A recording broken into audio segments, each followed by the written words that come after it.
unless they probably have gone through or are going through the same thing. They say, facing my pain alone because of the taboo around infertility. Infertility is the loneliest club I've ever belonged to. Nobody can really empathize with it. Even your mom and lifelong best friend, they can never understand unless they're sailing in the same boat. And so today we discuss the pain of infertility and what causes this, what can be done to avert or to stop this, or to just avoid this if there is a way, because most of the people will tell you they go through this pain for the longest of time just because they have not gotten the right remedies. Some of the reasons that are looked at are reasons that we can all avoid. And so that's what we get to learn this morning. As we also get to just have your experiences, we welcome them. Sometimes it's good to speak out, because when you speak out, then you're able to get help. And so joining me for the conversation, Cecilia Karanja, who's the founder of Fertility Kenya.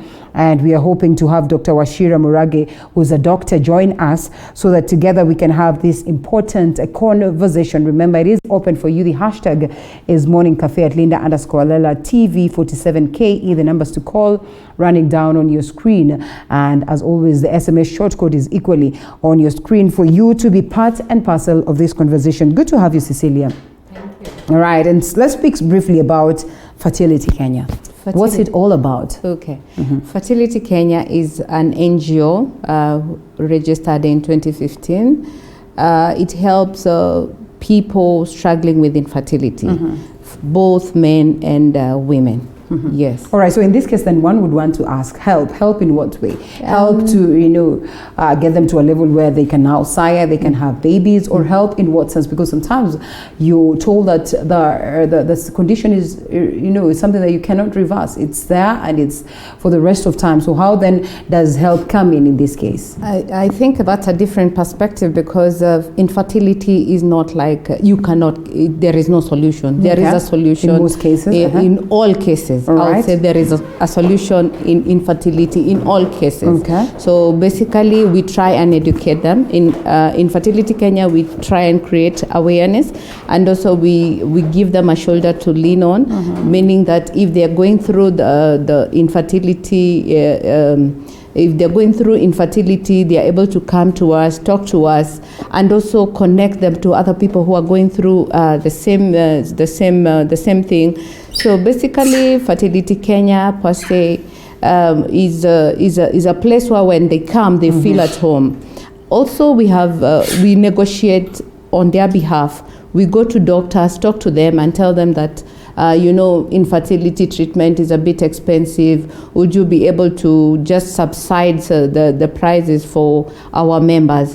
So all our members, once they register to be members, they go and see doctors without paying any consultation. And if they were to do the laparoscopy or IVF procedures, the prices are negotiated if you're a member of Fertility Kenya. All right, I think we need to go back a bit and probably understand what infertility is, because, a majority of people will tell you that is the inability to conceive, and it ends at that. So when you speak of a scenario where this can be addressed, what exactly do you mean? Okay, infertility is inability to conceive. Yes. When you have your partner and you've stayed for like 1 year, we say consequently for 1 year, and you're not able to conceive. So if you're not able to conceive for 1 year, then you need to come and get tested so that we exactly know why you are not conceiving. So that once we confirm why you are not conceiving, then we go to what is the solution. Yeah.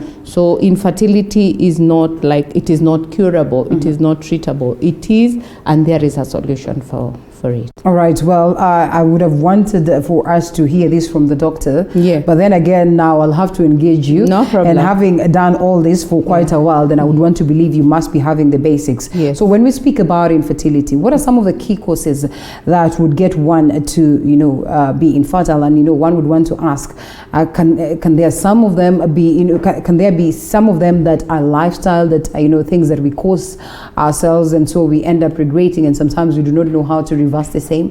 Okay, so when we talk about infertility, we go, we come to to ask ourselves, what is infertility, or how do you get to know you are infertile? So basically for women, it is so easy. There are only 4 tests that we do. So the number 1 test that we do an ultrasound to just check if the uterus is okay. Okay. Yeah. The other thing we check is your hormones, to just check if your body is okay and your hormones are okay. The other one that we test is the tubes, to check if your tubes are okay. The reason why we are okay, and the 4th one we check is the egg. The reason why we check the 4 is because you cannot conceive if your egg quality is not good. Right. So that's why we check on the egg. Okay. The other thing we check is the tube. Fertilization takes place in the tube. So if your tubes are blocked, so there's no way the sperm will connect with the egg. So that is why we check on the tube. The other thing that we check is the hormone. The hormone is the one that tells your body or releases the egg or tells your body that it is ready to carry the baby. So if your hormones are not right, that is the prolactin and all these things. If they're not right, then you cannot conceive, because your body maybe will be saying you're breastfeeding, or maybe because you have a lot of prolactin. So if your body says that, it will reject any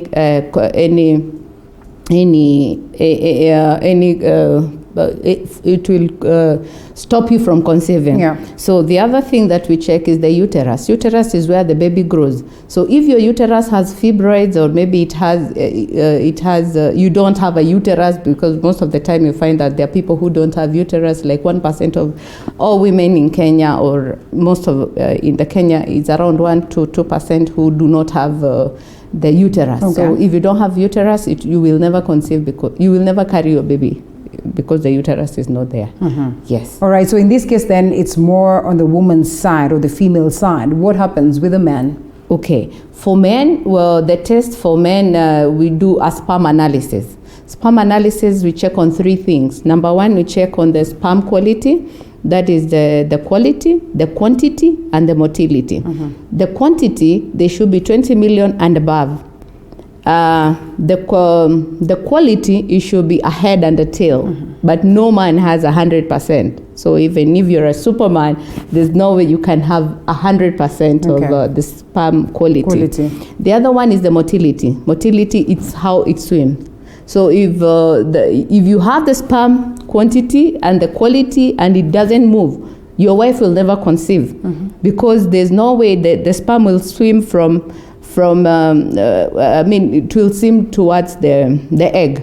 So it will only, you'll be releasing it and it just gets out. Okay. Yes. It becomes, all right. Okay. So in this case then, are there certain types of infertility, and, the lifestyle, things that we do that would probably get us to that point where maybe the foods that we eat, the things that, we do not do right and all that? I'll say in all whatever we have said, most of the time when you have the tubes is because maybe you had an infection. Like as women, we normally have infections and it is not treated right.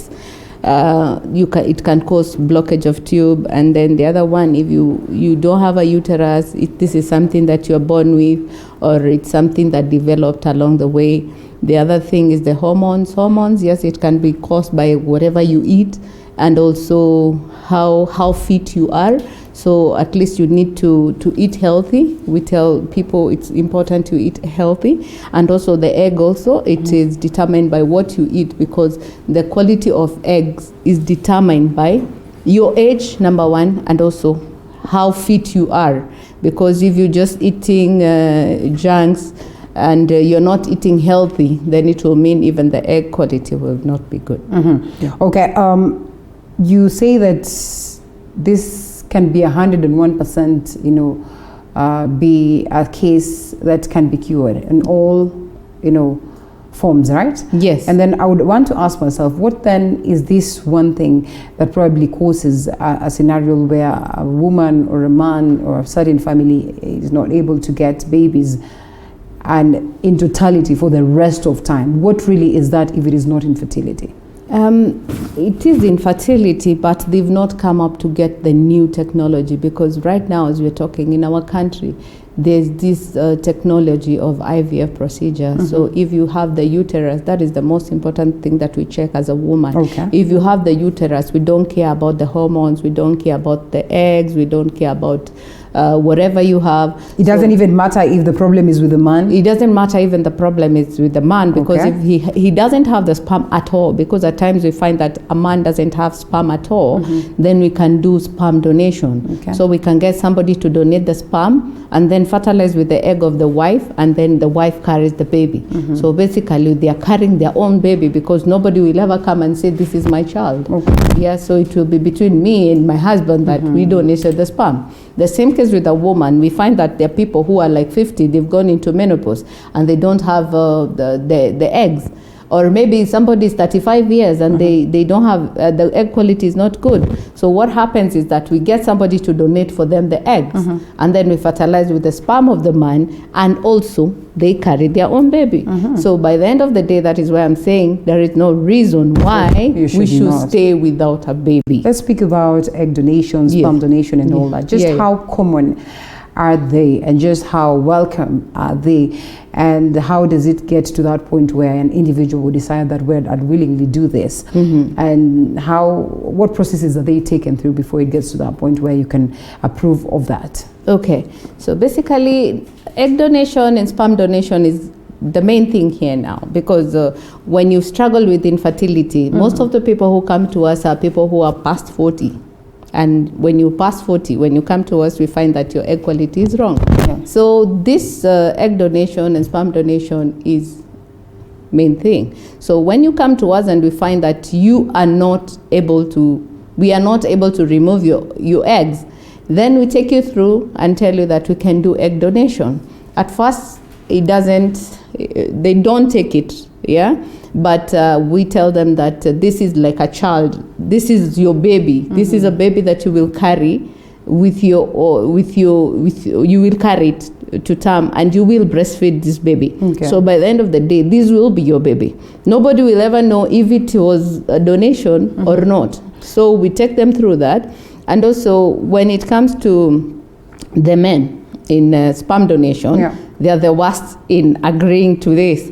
But at least we try and counsel them and tell them the stigma behind you not having a baby, and the stigma of you just having this baby, yes. It is better you just have the baby. Once the baby is here, they even forget that they ever did the donation once they hold the baby. Attachment, the affection is more or less the same thing? Is what is expected? Big. Yes. It's the same. It's the same thing. Yes. So basically the stigma is just before you do the donation. But along the way, when the wife is pregnant and after they get the baby, we never even get to hear about them. They're so happy wherever they are.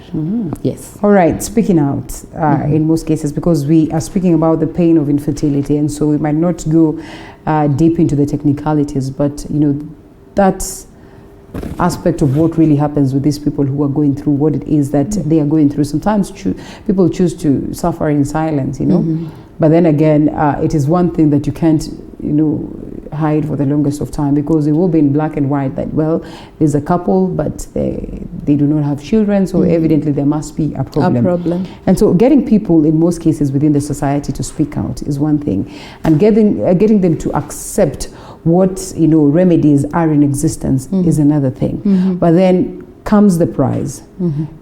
I hear it is an extremely expensive affair to get to that point where you can get the remedy or access the remedy, or even think of getting sperm donation or egg donation. So it's very expensive. I'll say infertility treatment or IVF procedure is a bit expensive, because the cost is between 350 to 450, and we're talking about that is the cost of the procedure. We've not done the test, we've not done the medication. So basically we're talking of $500,000 to almost 600,000. Yes, it is expensive, but I always say that nothing good comes without a price. So we are trying to encourage people to just come out, because as Fertility Kenya we have negotiated on their behalf, and they will be able to just come and get discounts and do the procedure. And also we have there are insurances that are covering. Yeah, we have NHIF, which is covering for civil servants. So if you're a civil servant out there, just come and the procedure will be free. For AON, that is the TSC, the teachers, the procedure is free. So if you're doing, if you are a teacher and you're struggling with infertility, don't even do the surgery, don't do anything, just come and do the IVF procedure, because I always say that IVF is a easier way of getting a baby, and it's a planned way of getting a baby. Because if I've struggled for 20 years and I come today to do the treatment of IVF, I'm guaranteed in 2 months I'll get a baby. So basically I tell people it's an easier way of just removing the stress and just removing the stigma behind you. Just come. I've seen people who've come to us who've even stayed for over 15, 20 years. And when they come to us, they do the procedure and they succeed. And most of the time they succeed between 2 to 3 children. So just save. Yes, it is a bit expensive, but let's just save and do the procedure. Yes. Before I ask what it takes to be a member of your organization, first I'll ask, well, upon acknowledgement of this, and probably one would settle with their partner for sperm donation or egg donation, something of the sort. How then do you get to identify the person who's going to come in handy to solve the scenario? Are there individuals that are there, always on standby, and is it advisable for them to donate to more than 2 people? That is well known. And or are there openings where you can say, I've come with this individual and they have agreed to it, and this is the person I'd want to, for them to donate a sperm or donate eggs for us? Right now, egg and sperm donation is a big thing. We have people who are always coming to tell us that they want to do egg donation, they want to do sperm donation. So it is in excess, because by the end of the day, they are getting a token of appreciation. So they are ready to just come and just remove and give out. No attachment, no nothing. So by the end of the day, of course, when they come, we have to do some tests. We have to analyze the HIVs and all these things, and we have to do the sperm analysis if it's a man. For a lady, we have also to do the same. We have to do these tests and then confirm that they are viable to do the test. And also, we also check if they have donated somewhere else. So if you're a lady, it's very hard for us to take you if you have donated somewhere else. Why? Because most of the time we don't get the egg quality that we want. Yeah. So we normally ask if you donated somewhere else, how long was it? So if it was recent, we cannot take. For a man, we don't necessarily check on that. Provided your sperm quality is good, we are okay to go. For that question that you've asked about, if somebody can come with somebody they know and they just do it for free. Yes, it is for free, but just imagine you are my best friend. Okay, so I'll be looking at this baby. Okay. You'll be looking at this baby, and maybe one day, one time, you will come and say that this is my baby. Get a scenario whereby you've taken your sister, because if you take your sister, it's the same DNA. If today I took my sister to donate for me the egg, it will be the same DNA as mine. But assume one day, one time, my baby becomes a president of Kenya. Or she will be out there. Or becomes a celebrity. We saw Diamond the other time saying that the dad is not the dad. So the real dad was the other person. So assume that he become very famous, and one day, one time, I come and say, now this is not Cecilia's child. This is my child. We did this and this and this, because things happen. All right, and speaking of things happening, we really don't encourage people to bring their friends or bring people that they know. Just let it be anonymous and no attachments. That's it. How anonymous can it get? Look at me today. I have hosted you. You can be rest assured that maybe 5-6 years down the line, we probably will not have met. Will not meet anywhere in between there. And then we come and meet 6 years later. You'll probably be like, this is a familiar face. And so I'd want to assume, even if it's anonymous or it's a random, pic. I mean, if there's that, connection, and in terms of paperwork and everything, at some point in time, while it could be very clear, I'd know you. And if I bump into you and with your baby, maybe now at 12, at 20, I can almost guess it's me who donated that sperm. What happens in this scenario then to ensure that this does not bite back? This is not an experience that will pop up, because it is possible. I mean, we say it's an open world, and in most cases you will get to meet. So is it done in discrete in totality, or what really happens? I mean, is there a connection? Do we get to communicate and I know that it is you who's doing this for me? No, this is anonymous, as in you never know. So you don't get to pick, even you don't get photo, to pick the looks and all these things? We do the looks. What we normally do is just get to see what you want. You say, okay, I say I want tall, dark and handsome. Yeah, tall, dark and handsome. All right. And then the education background, you tell us. You tell us the whatever, the tribe that you want. Okay. So basically after that, you never know who donated for you. We never disclose to you who exactly donated to you. But there are people who say that want to see the photo. Okay. For ladies, they normally say, if it's an egg donation, I want to see the physical photo. Yes. So that once they are there, they are profiled and you check. But for us, we really don't disclose and never shows you who donated for you, because we never want you to have a connection. We have never been in a position whereby we disclose or we connect you to the person who is doing the donation, because imagine a scenario whereby today we connect you to the person who donated to you. Like in Germany, by the way, in Germany you have to disclose the donor when the child reaches 18 years. But here in Kenya, we don't do that. So once you've done the donation, that's it. So I was trying to say, assume a scenario whereby I have connected you to this donor and you've gotten a child, the first child. So you'll even go back behind the back and say, now I need the second one. Yes, I want the same thing. And by the end of the day, or maybe you find that the person who was donated to you, he comes to become a big person. Yes. Yeah. We'll go for we say, hey, do the DNA. Huyu ni mtoto wa huyu. Like what we are seeing on funerals. We find that people saying, hey, huyu ni mtoto wake, huyu ni mtoto wake. So we kind of try and remove all that. Yes. Don't you think it's unfair for the baby? Not probably really. That's the reason why German terms is necessary or wise to disclose this at 18. I think we are not yet there. Like in Germany, we are more like we are more in our world, and those are rules that are there in Germany that you have to disclose. Here in the country, there's no that. So at least we are sailing with what we have. For the baby, I think. Not really, because you're in the world. How many people are here, their dad are here, and they were conceived naturally, and they don't even know their dad.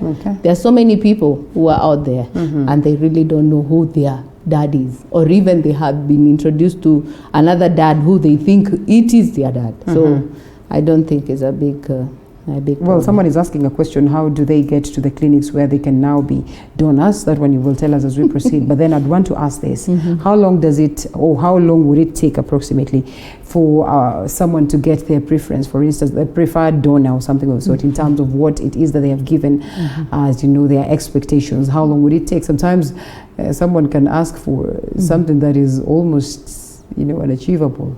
Are there scenarios you're going to disappoint them and say, no, this is not here as at now, but you can get this? We really try not to disappoint them, because just imagine you're a Muzungu and you want a Muzungu baby, and then by the end of the day, you get an African baby.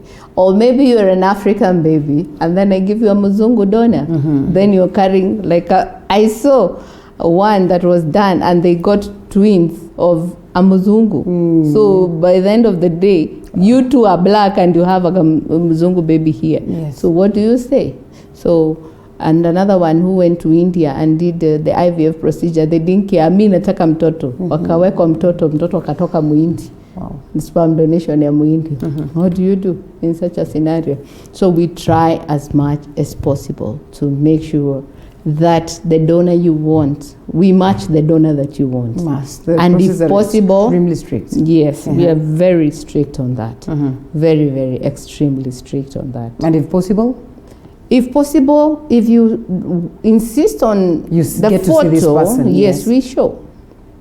The other party is okay with their photo being shown? Yeah, when you come to do the donation, of course, when you give us the profile, because we take your passport photo, okay, it shows that you're free to be shown. You sign those agreements and you confirm that you're okay to do that. Yeah. So where do they come when they want to do the donation? Yes. You need to look for all those facilities that are doing IVF procedure. We have so many in Kenya, so they need to walk in and just say that they want to be donors, provided they are young, below 27 years. Are we allowed to speak? Oh, below 27? Yeah. That is a must. Why? Because the egg quality. We check on the the quality. egg Yeah, quality. you said you maintain that the egg quality is good. That question skipped my mind, but all the same, I'll ask this. Are we allowed to? You were saying, are we allowed to? Maybe to donate or something. I don't know what you wanted to say. You were saying, are we allowed to? You were saying something. That one has skipped my mind, but it's okay. I'm going to get a hold of it. Okay. The women, you spoke about the duration maybe after you have donated your eggs. Just how long then would it take for one to get to come and donate and do again? another donation? Yes. Maybe 1 or 2 years. 1 or 2 years. Yeah, 1 or 2 years. Yeah. All right. We really don't encourage ladies to come and do a lot of donation, because by the end of the day you're very young, and the egg will depreciate. At a time you'll need to have this baby. So yeah, we don't really encourage.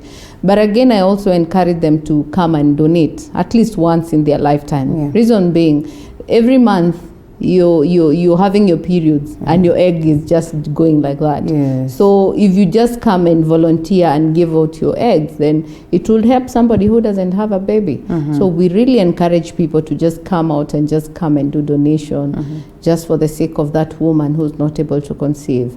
We also encourage men to just come out and just give us their sperm donation, so that we can help that man who is not also. So there's always ready market?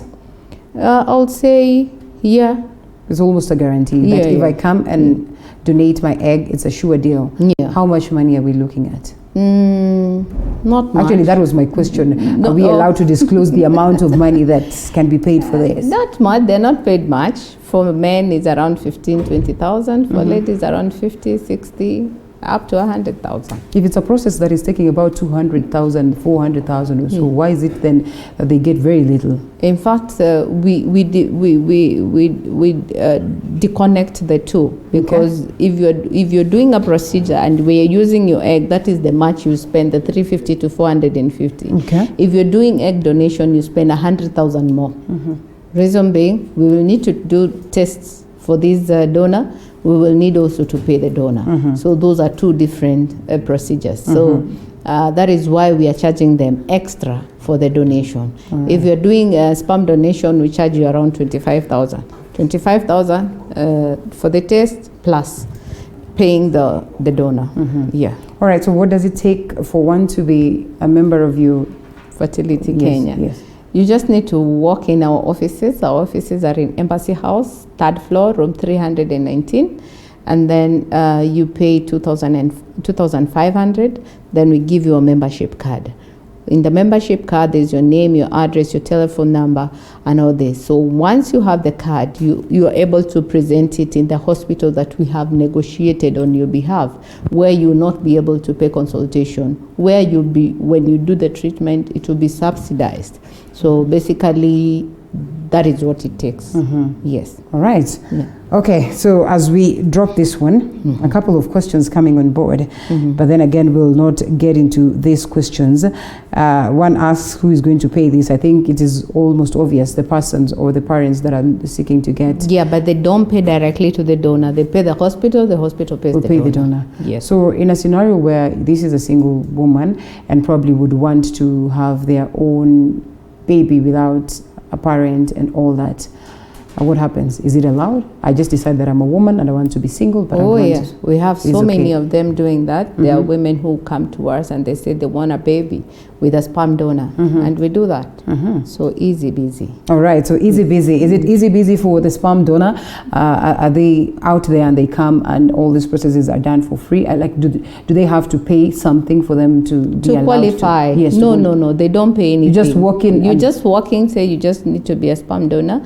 Then they do the test for you. They confirm if you. They do some interviews for you. They of course cancel you. They have to cancel you and tell you the process how it will be.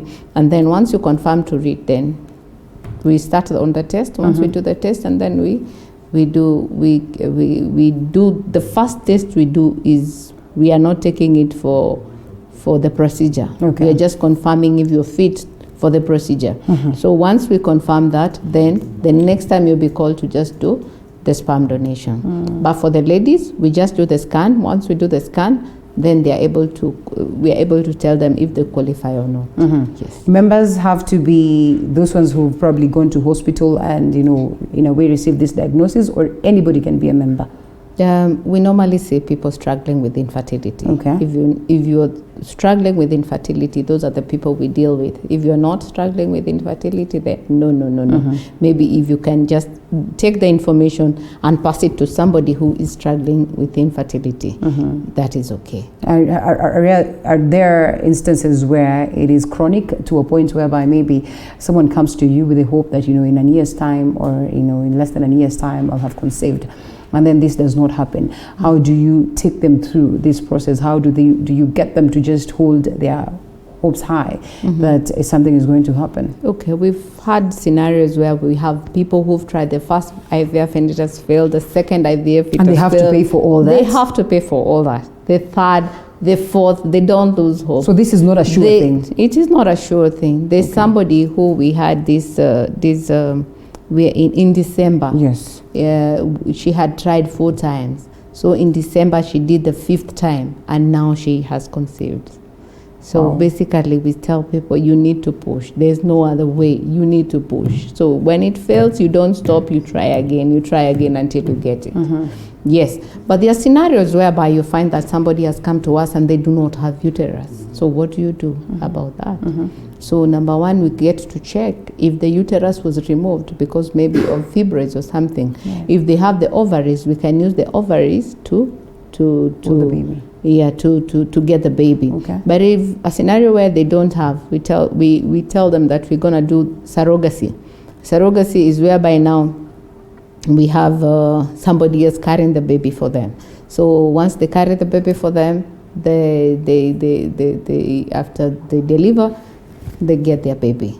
Or again, if they're not ready for surrogacy, because surrogacy is a way very expensive, it's a topic for another day.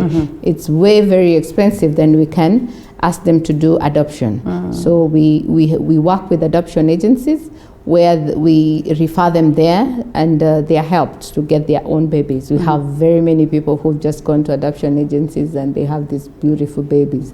And when they are there, they can say if they want twins, if they want single, if they want a girl, if they want a boy. I normally say in adoption is the easiest way to get a baby, although nowadays there's a lot of laws governing adoption, and we've had problems. In fact, last year they had stopped it, but it's an easier way to say that I need a girl and you get a girl, I need a boy and you get a boy. Yes. Surrogacy, let's take ourselves back to that. So during this process and someone is carrying a pregnancy, so I mean, are there arrangements that are made, say with your work environment or somebody else's work environment, that are pushed by the institution to ensure that this lady is protected? Because I'd want to assume if someone is carrying my baby, then maybe I would want to go missing for 9 months and then I just appear with a baby or something of the sort. I mean, what really happens within this arrangement? Yeah, in the arrangements, there's always a lawyer to take us through, to protect the mother and to protect the person carrying the baby, or the surrogate mother. So basically what we do, we get them through the lawyer, and also we put the terms and conditions of carrying the baby. So we say, like, every month you'll be paying this, you'll be paying the surrogate mother this much, and once they deliver is this much. Of course, no one would get into this if they're up to stealing your baby. They're up to just getting that allowance that you're giving them, and by the end of the day also help you get that child. Okay. But I've seen a scenario whereby there's another lady who came and they did surrogacy, and they called a friend to carry the baby.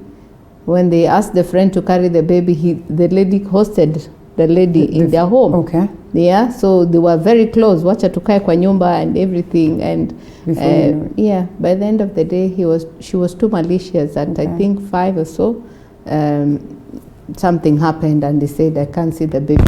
How can a 6 month baby just disappear? Okay. It must be something, wadienda wakakosana, and maybe something just happened.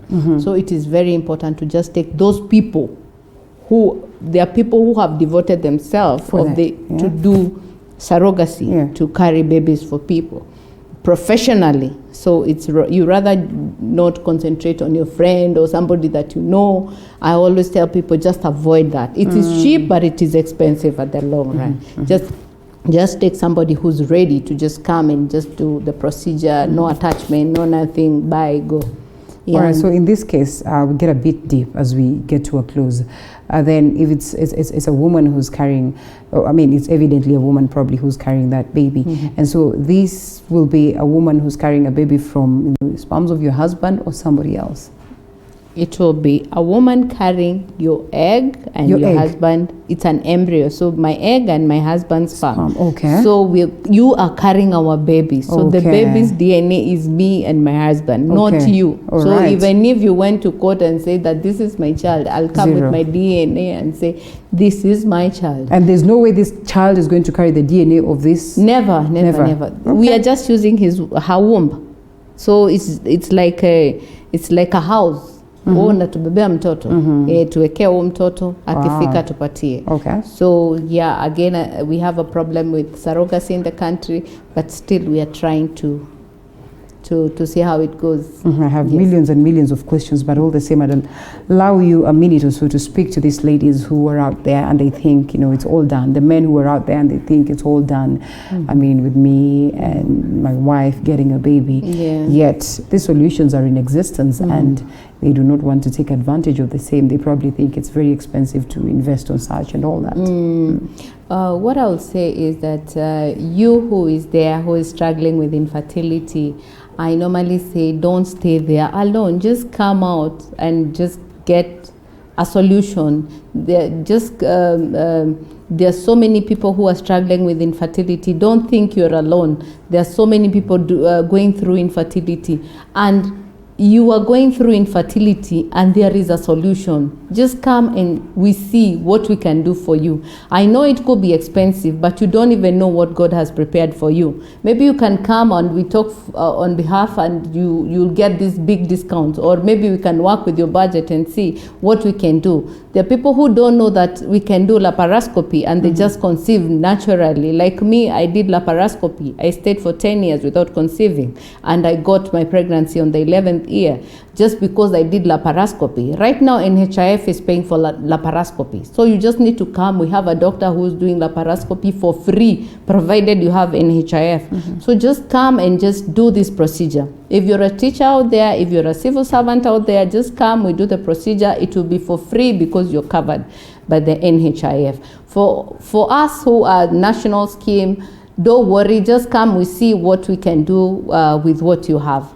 And I know this year, in fact this year we are telling people they need to come out when we need to conceive. By end of this year we have to have testimonies.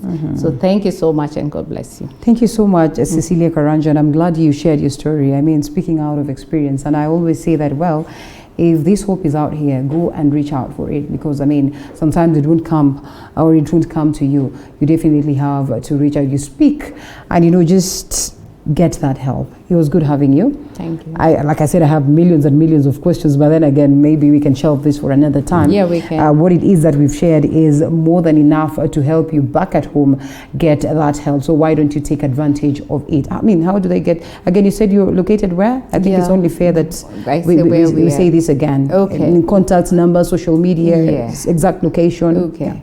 Okay, we are at Embassy House, 3rd floor, room 319. We're on social media, www.fertilitykenya.co.ke. We are on Facebook page, Fertility Kenya with a capital. Fertility Kenya with a capital Facebook page. We are normally live on Facebook every Monday. And also, if you want to reach me personally, my number is 0722 774371, 0722 774371.